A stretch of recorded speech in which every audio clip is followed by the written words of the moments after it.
Hello, folks. It's Wednesday, the 11th of January. We just keep motivating straight ahead.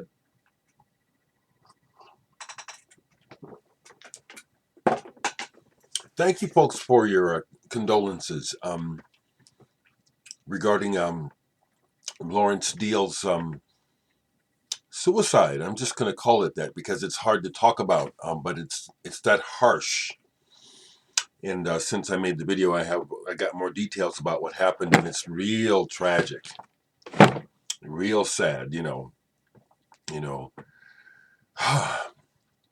It's one of those situations where people were listening and he was surrounded by his friends, and it still didn't make any difference. We should, of course, we should always try to listen and be there for people, and whatever else we can do, of course, that's what we ought to do. But I'm a survivor. 3 attempts, 2 serious. Stephanie, I don't know how much of this you know about me, because the most serious attempt was when we lived off of Seward Street, and I overdosed and went and stayed with James. When it was hitting me, it's just like P Junior or PJR was saying about the person who jumped and realized that he, didn't want to die. As I was laying in the house at Mom's house after I'd overdosed on the Dilantin, and I did a lethal dose, or what I read it said it was. But as I started to lose control of everything, I got real scared and realized I really don't want to die. But I also knew that in my mind that I needed to get someplace because I was on drugs, that I need to get to my brother, not to my mom. They'd have put me in the hospital, and I would have been, I already knew about the travesty of how you get dealt with as a black person in the mental health system. You get treated like garbage, and you automatically are diagnosed schizophrenic. Something I learned while studying the double standards that are used for black people. Really messed up. And okay. Okay, so here's more music.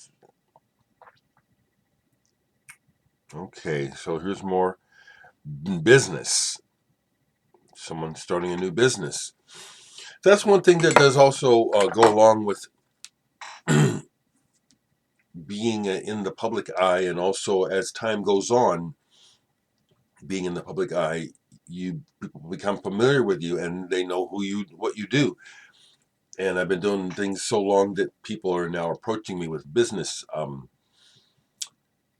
prospects, and mostly I'm not interested, like the one just now. I'll check out his page, but I probably don't want to become a partner or anything.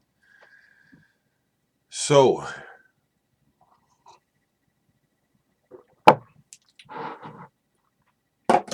be kind, do what you can for people. Be kind and do what you can for yourself. So yes, another person has passed away that I want to tell you about, because I bet you no one else is going to talk about them, and their music has touched me deeply. A band that is somewhat associated with the Muffins. They're from the East Coast, I think possibly around the Maryland area. Happy the Man. When this came out, I didn't know anything about it. Saw the cover. I was sold immediately. Look at that. Look at those colors. I had not heard about the band when this hit the market on on Clive Davis's label, Mr. Hitmaker, Arista, when this came out. At the height of punk, too, in 1977. But I saw it and I knew I needed to hear it, bought it, and this is a replacement copy. As you can see, it's a cutout. Love this album. Frank was the saxophonist, actually multi-instrumentalist. Electric piano, sax, and flute. This is gorgeous, wonderful music, and I played it all the way last night. Had forgotten how much I love this album and how gorgeous and how almost perfect this album is. It has the vocals that don't match the music. Okay, the vocals are trying hard, but the quality of the music is so high. You know, the vocals, you know, they're okay, and thankfully they don't sing much on here. Frank Wyatt's flute and sax playing on here are integral to the magic of the sound. Kit Watkins on keyboards, who went from here to the band Camel. Already, the vision of this music is quite complete. This is a masterful debut album, and there's parts of it that have that kind of magical. That's the word to me. It's otherworldly. It's magical. It's special. It's like the music literally is almost taking me out of my body, and I just imagine myself like floating away into the sunset or into the clouds or into a beautiful skyline. And that happens with several tracks on this album. Happy the Man. I also have their second album, Crafty Hands, where it's still good, and it's like they're trying to push the music forward. They haven't lost it, but it's like they're kind of trying to figure out, well, how do we become more commercial without compromising the integrity of our music? And I think they pulled it off here in that the music is a little more accessible, but it's still very, very good. And that's a great cover too, isn't it? Excuse me. And then their third album, Better Late Than Never. Apparently the money just wasn't rolling, so they didn't keep the contract, and this ended up coming out on Azimuth Records. I think this label belongs to Kit Watkins, possibly, because I have some solo albums on that label by Kit Watkins. So rest in peace, Frank. And if you don't know the music of Happy the Man, check it out. I'm not going to talk a long time today, mainly because I forgot to prepare to talk and make a visit. But in the music groups, something that happens regularly that it can be fun. I don't always follow, but people post records according to the birthdays of different musicians and artists that we listen to. So one of the artists yesterday was Max Roach. And Max Roach was a master percussionist, master drummer. Never got to see him play. I wish my dad or grandma were alive that I could ask him, hey, did you guys know Max Roach? Did you guys go to any Max Roach shows? I bet my dad did. Percussion Bittersweet. This is a reissue, but this is wonderful. And I forgot to look up. I didn't read this yesterday. So it almost sounds like he's got, almost sounds like Eric Dolphy on this. I have to look it up. It was really good. Max Roach was a rhythmist and an educator, and he was someone who really understood rhythm, polyrhythms, and could literally take a rhythm and turn it inside out. An amazing musician. Listen to this as well. Max Roach with Anthony Braxton. 1 and 2, 2 and 1. Anthony Braxton is a black musician pioneer of the highest order. I say black because he ought to be up there like with Leonard Bernstein and people like that. Regarded. He really should. He's created systems of music and I can't even speak intelligently, except to say that some people think he's an acquired taste or that he's difficult. He's just brilliant, and this is very good. 2 and 1, 1 and 2. You want some serious substance to dig deep into, listening wise? Here's something right here. Max Roach with Anthony Braxton. This came up yesterday. So yeah, I'll share with you what's sitting out from the last couple days. Brazilian Marcos Valle. I cannot speak knowledgeably about him.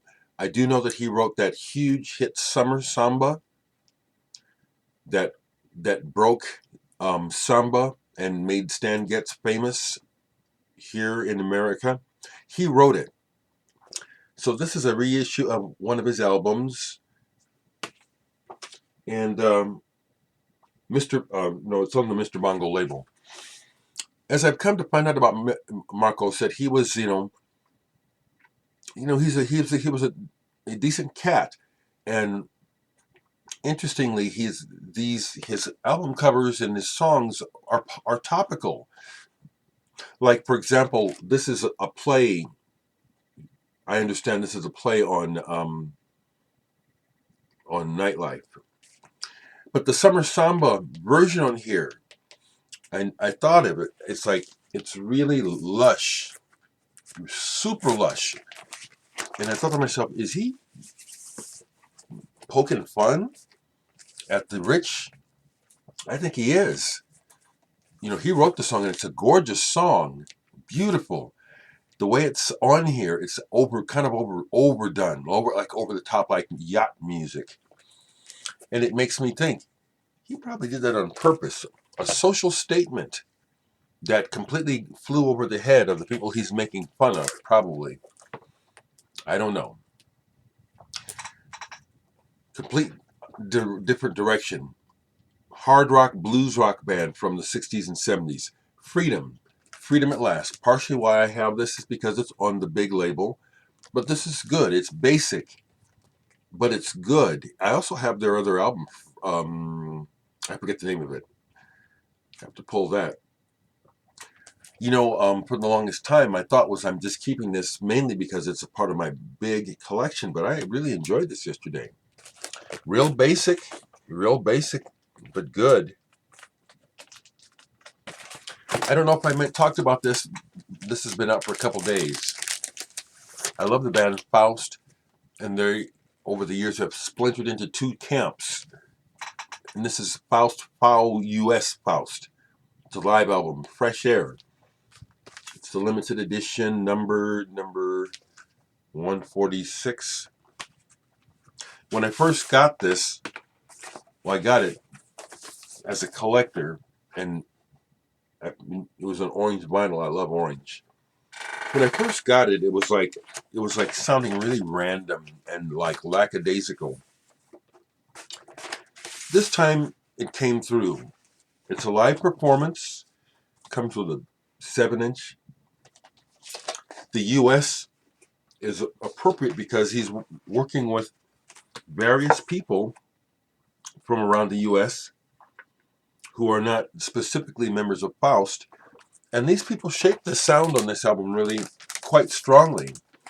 And with that in mind, I got into it yesterday and could see where Jean-Hervé Perron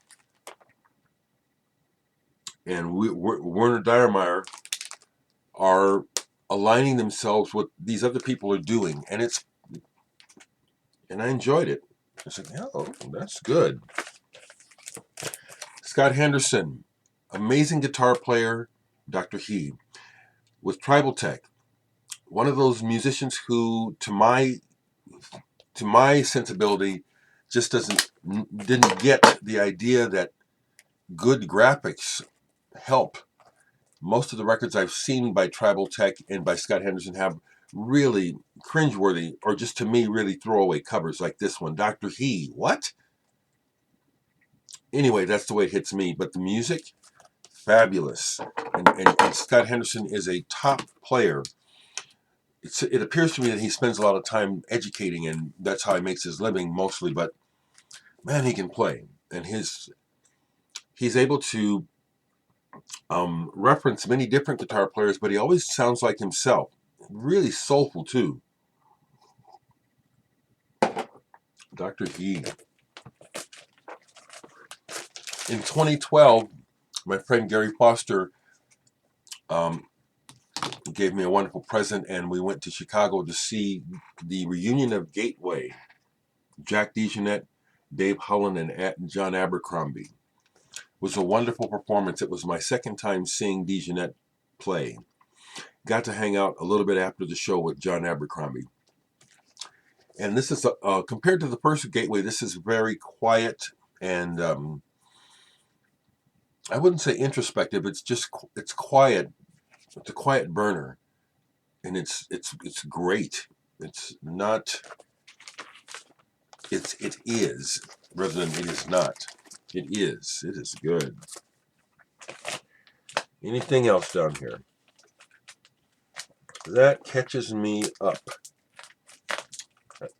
Well, this last night, between Dharana, I think out of Germany, a very spiritual approach to the music, Dharana. I forget what that word means. Beautiful, meditative, wonderful, good for the heart and the soul. So speaking of the heart and the soul, folks, let's be peace warriors. Let's be peacemakers. Let us be conscious in this time of unconsciousness and static and chaos. Don't give in to it. Like I see a lot of people just not able to handle it. Be clear and be loving. And stay in touch.